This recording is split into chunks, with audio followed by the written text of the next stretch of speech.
Chào các bạn, hôm nay tôi xin giới thiệu đến các bạn một bộ sản phẩm thuộc về toy line Super Mini Blast.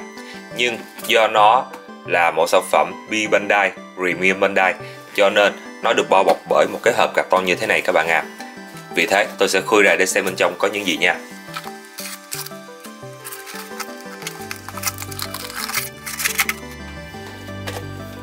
Đây, bộ sản phẩm của chúng ta, Kaku Daisogun.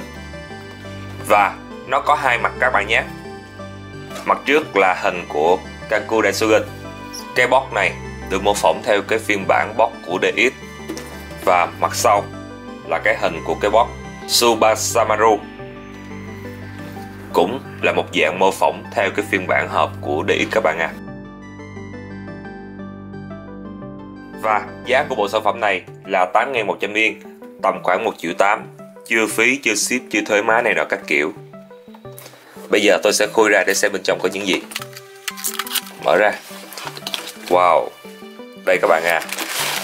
Và ở bộ sản phẩm này nó lại không cho chúng ta những cái box nhỏ ở bên trong. Super Mini Blast vẫn là candy toy, cho nên vẫn có kẹo các bạn nhé. Đây, một viên kẹo, chỉ một viên duy nhất mà thôi. Và bộ đề can sticker đó các bạn, dùng để dán cho 6 con. Đề can cũng khá khá. Và đây là nội dung bên trong của chúng ta. Vì là Super Mini Blast cho nên cũng có chi tiết sơn các bạn nhé, như là màu mắt của con gấu nè, chữ M nè, rồi cái chỗ này được sơn nè các bạn. Và trên cái runner màu vàng nhựa này có những chi tiết được sơn màu vàng gold luôn, nhưng nó không có sơn hết các bạn à, chỉ một vài chi tiết thôi. Cái phần đầu của con sói đã được sơn chi tiết nè các bạn. Đây, sơn bạc. Nói chung là mẫu sản phẩm này cũng có sơn nhưng sơn không nhiều, và cũng có dán đề can, nhưng cái chi tiết đề can của nó cũng không được nhiều so với Muteki Shogun. Và bây giờ tôi sẽ lắp ráp chúng. Sau khi lắp ráp xong, tôi sẽ tiếp tục review về mẫu sản phẩm này các bạn nhé.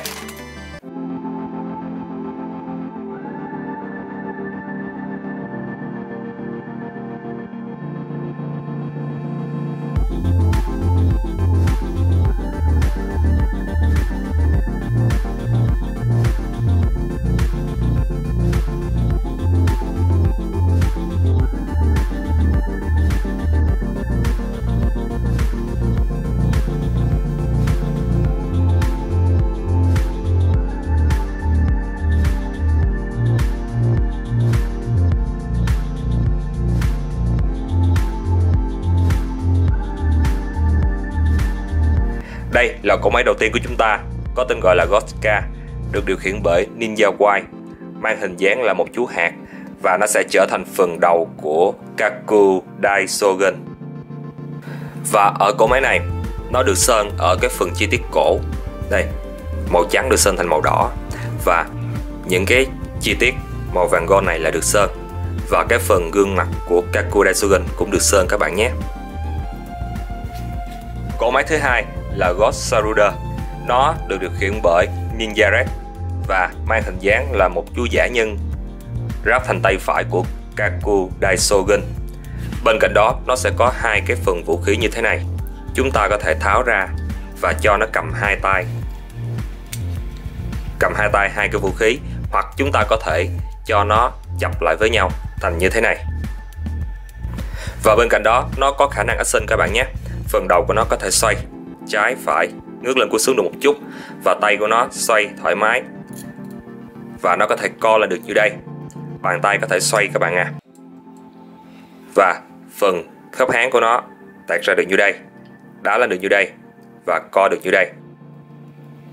Phần người của nó xoay như thế này. Và ở cỗ máy này, chi tiết được sơn là cái phần gương mặt của nó, và cái phần này được sơn, và chỗ này cái phần màu trắng các bạn được sơn, còn lại là dán đề can hết. Cỗ máy số 3 God Logan được điều khiển bởi Ninja Blue, mang hình dáng là chú sói và ráp thành tay trái của Kaku Daisogun. Chi tiết được sơn là phần này, mắt và cái phần hàm trên của nó, chỉ được sơn như đó thôi các bạn à. Và bên cạnh đó ở phiên bản này nó được tích hợp thêm một phần khớp ở đây, làm cho đầu sói có thể xoay qua xoay lại như thế này. Cỗ máy thứ tư, Ghost Kuma, được điều khiển bởi Ninja Yellow, mang hình dáng là một chú gấu ráp thành phần thân của Kaku Daisogen, và chi tiết được sơn của nó là cái phần màu đen này nè các bạn, và mắt của con gấu mà thôi, và phần chữ M này nữa. Sơn khá ít trên cái cỗ máy này. Cỗ máy thứ năm, Ghost Gamer, được điều khiển bởi Ninja Blade, mang hình dáng là một chú ếch và ráp thành phần thân dưới và chân của Kaku Daisogen. Các chi tiết được sơn là phần mắt ếch, phần màu xám như thế này, và phần này nè các bạn. Ở cỗ máy này chi tiết được sơn khá nhiều. Bên cạnh đó thì hai phần chân ếch, phần chân trước đó các bạn, nó sẽ mở ra được như thế này, có biên độ cử động rộng hơn, và các phần miệng tương tự như phiên bản Legacy có thể mở ra được như vậy. Cỗ máy cuối cùng, Tsubasamaru, mang hình dáng là một chú chim ưng trắng, form dáng rất là đẹp. Và cỗ máy này nó có thể kết hợp với Moteki Shogun tạo thành Super Moteki Shogun, hoặc có thể kết hợp với Kaku Daisogen tạo thành Super Kaku Daisogen.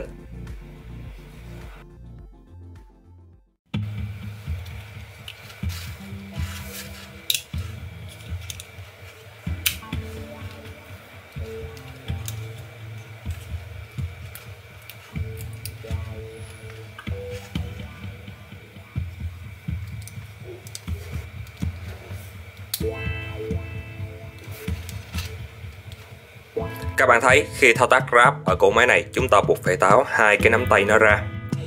Và theo tôi nghĩ, sở dĩ buộc phải tháo hai cái nắm tay ra là do cái cỗ máy này nó khá là nhỏ, do nó có cơ chế action khi ở dạng riêng lẻ, cho nên nó không có đủ khoảng trống ở cái phần người để giấu cái phần tay vào, mà nó nhỏ quá cho nên cái cơ chế trượt không đảm bảo được cái an toàn của đồ chơi đó các bạn.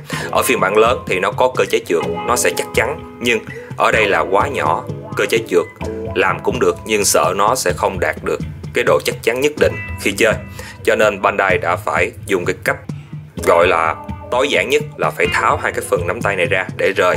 Nhưng nếu chúng ta tháo ra và chúng ta có cái nắp ở cái phần này nè các bạn, chúng ta mở ra và bỏ hai cái nắm tay vào thì nó sẽ hay hơn rất là nhiều, nó sẽ không bị thừa. Còn ở đây thì bị thừa, không được hay cho lắm.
Như phiên bản DX thì chúng ta đã ráp xong rồi đó các bạn. Hoàn chỉnh là như thế này. Nhưng để nới rộng cái biên độ cử động của nó thì chúng ta sẽ thay đổi thêm một vài thứ nữa. Các bạn hãy xem cùng tôi nhé. Trước tiên hết là cái phần cánh tay này, chúng ta sẽ tháo ra. Và bây giờ cái phần chân nè các bạn, chân sau của nó ta sẽ gấp vào như thế này. Và bên đây cũng vậy, chúng ta sẽ gấp vào như thế này. Còn cái phần này, cẳng chân trước, chúng ta sẽ xếp gọn lại. Và xếp gọn lại, bẻ xuống, bẻ xuống. Như thế là xong rồi đó các bạn. Và bây giờ ta sẽ kéo cái phần khớp ở giữa ra nè các bạn. Đấy. Và khi chúng ta kéo cái khớp này ra thì nó sẽ co tay lên được, biên độ cử động của nó sẽ rộng hơn. Nếu như chúng ta chỉ để như vậy thôi thì nó sẽ cứng đơ cái phần tay. Và cái phần cổ của con sói cũng có thể co lên co xuống được. Ok nhé. Và chúng ta tháo cái phần tay này ra để dễ thao tác hơn cho cái phần chân của nó. Cái điểm hay của phiên bản Super Mini Pla là chỗ này đây. Đây, hai cái phần chân trước của con ếch chúng ta sẽ xếp gọn như thế này. Chúng ta sẽ mở nó ra, xoay nó lại để như thế này nè các bạn. Ở cái chi tiết này chúng ta đã xử lý cái phần chân trước của con ếch rồi, nó sẽ mất phải không? Chúng ta sẽ có biên độ cử động rộng hơn, các bạn xem. Và bên đây là chúng ta chưa xử lý, các bạn hãy xem nhé. Nó sẽ bị hạn chế rất là nhiều, không có đá lên được, các bạn thấy không? Và chúng ta xoay nó ra. Rồi, ok. Và Bandai thể hiện rất là chi tiết các bạn à. Các bạn xem, ở cái chỗ này, khi chúng ta đã lấy cái chân ếch ra rồi thì nó chống hơ chống hoắt thôi. Nhưng Bandai cho chúng ta thêm một cái chi tiết. Ở chỗ này, nó sẽ có một cái chỗ chúng ta có thể bung ra được. Đây, bung ra như thế này. Và chúng ta lật ra đằng sau, nó sẽ có cái hình bàn chân ếch các bạn à. Chi tiết cái hình bàn chân ếch. Và chúng ta gắn vào đây. Các bạn thấy, một bên không lật ra thì nó chống hoắt, còn một bên khi lật ra thì sẽ có cái phần bàn chân ếch. Một cái chi tiết thể hiện thôi. Mặc dù có hay không cũng không quan trọng, nhưng Bandai đã chú tâm làm thêm cho chúng ta, để nhìn vào nó vẫn có một cái chi tiết thể hiện là chân ếch xếp vào. Tôi rất là đánh giá cao ở cái chi tiết này các bạn à, mặc dù nó nhỏ nhoi thôi. Rồi, như thế là xong rồi đó các bạn. Bây giờ tôi sẽ gắn các phần lại. Tất cả các thao tác chúng ta làm thay đổi khi nãy là đều phục vụ cho cái khả năng action của một sản phẩm này.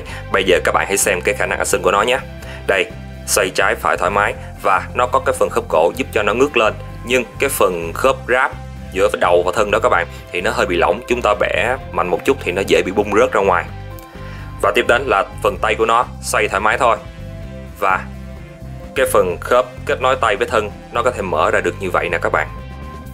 Tăng cái biên độ cử động lên khá là nhiều. Và có một cái khớp nữa để xoay ra, các bạn thấy không? Và tiếp đến là có cái phần khớp khuỷu tay, chúng ta co lên được như đây các bạn à. Và nó bị rộng chỗ này, chúng ta chịu thôi, nó không có thể nào xử lý được cho cái phần này nó trơn mượt hơn. Và cái phần nắm tay của nó xoay thoải mái. Phiên bản DX là không thể nào làm được như vậy các bạn nhé. Phần tay bên đây co lên được như đây. Và cái phần đầu của con sói chúng ta có thể bẻ lên bẻ xuống được. Tiếp đến là phần thân người của nó, xoay trái phải thoải mái. Và bây giờ là phần khớp háng của nó nhé. Đá lên được như đây. Và đá lên được như đây. Và co thì khỏi nói rồi, cơ chế ráp của con ếch mà, nó co rất là nhiều. Và phần cổ chân của nó xoay trái phải thoải mái, xoay rất là ok. Nói chung là cái biên độ cử động rất là tốt đó các bạn. Và theo đánh giá cá nhân của tôi thì cái mẫu sản phẩm Kaku Daishogun này có cái biên độ cử động tốt hơn Multi-Key Shogun rất là nhiều. Nhưng cũng phải thôi các bạn à, vì cơ chế ráp của nó cũng ảnh hưởng rất là nhiều đến cái biên độ cử động của mỗi sản phẩm. Ở mỗi sản phẩm này thì cơ chế ráp của nó không có ảnh hưởng, cho nên biên độ cử động của nó khá là rộng. Còn Multi-Key Shogun do gồ ghề nè, do cách ráp nè, cho nên bị hạn chế cử động là điều dễ hiểu. Và bây giờ tôi sẽ kết nối với Super Samaru tạo thành Super Kaku Daishogun.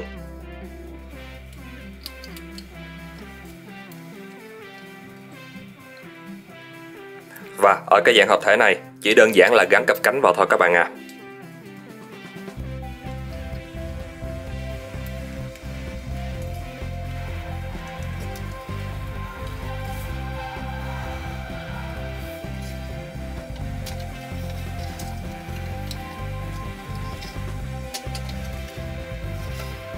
Và khi Super Samaru kết hợp với Multi-Key Shogun sẽ tạo thành Super Multi-Key Shogun.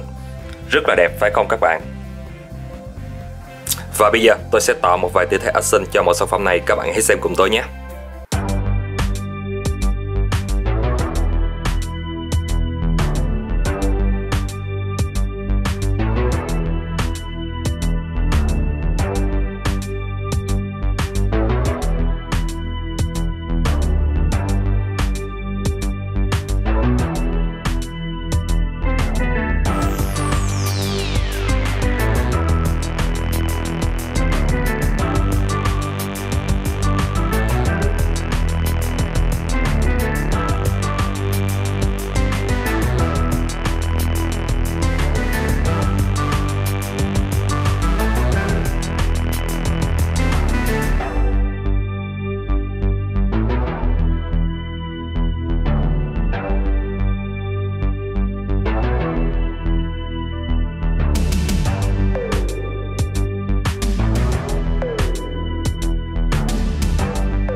Và bây giờ là nhận xét cá nhân của tôi về mẫu sản phẩm này.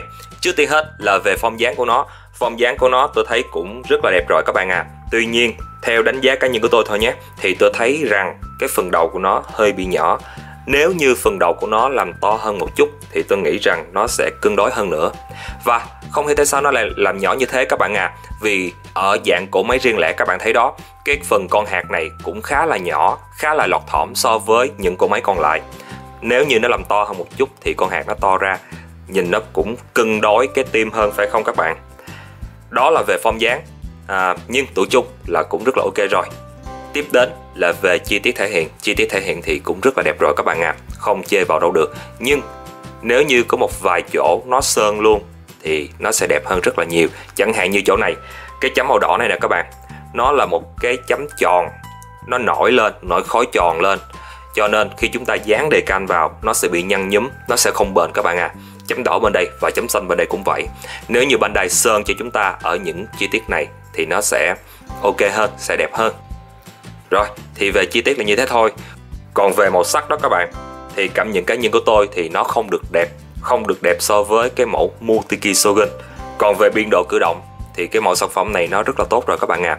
Do cái cơ chế ráp của nó không ảnh hưởng nhiều và form dáng của nó cũng thon gọn, cho nên biên độ cử động của nó có phần tốt hơn Multiki Shogun rất là nhiều. Bên cạnh đó, hai bàn tay của nó, đây, hai chi tiết này đây, rất dễ bị bung rớt ra trong quá trình chúng ta chơi, như là tạo tư thế action này nọ cho nó. Các bạn xem, thấy không? Đụng vào là nó sẽ dễ bị bung ra như thế này. Đó là nhận xét cá nhân của tôi về cái mẫu Kaku Daishogun. Còn chú chim Tsubame Masaru này thì sao? Thì form dáng của nó cũng rất là đẹp, không chê vào đâu được các bạn à. Nhưng cái phần mà đáng nói đó là cái phần màu sắc bị thiếu. Chỗ này đáng lẽ màu đen thì nó lại là màu trắng. Và chi tiết sơn sẵn cũng rất là ít các bạn à. Chỉ là chỗ này thôi. Đây, cái sọc này nè, vàng gold là sơn sẵn. Và cái phần mắt của nó, mắt của nó phải dán các bạn à. Một cái phần sọc bạc này là sơn sẵn thôi. Chỉ có như vậy.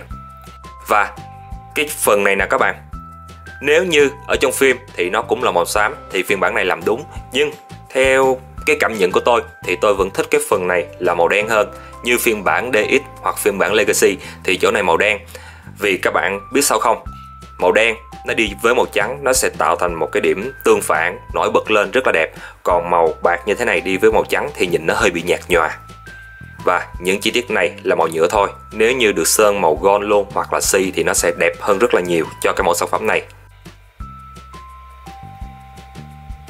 Các bạn có ý kiến gì về mẫu sản phẩm này thì hãy comment chia sẻ ở bên dưới nhé. Clip đến đây là kết thúc. Xin chào và hẹn gặp lại các bạn trong các clip sau.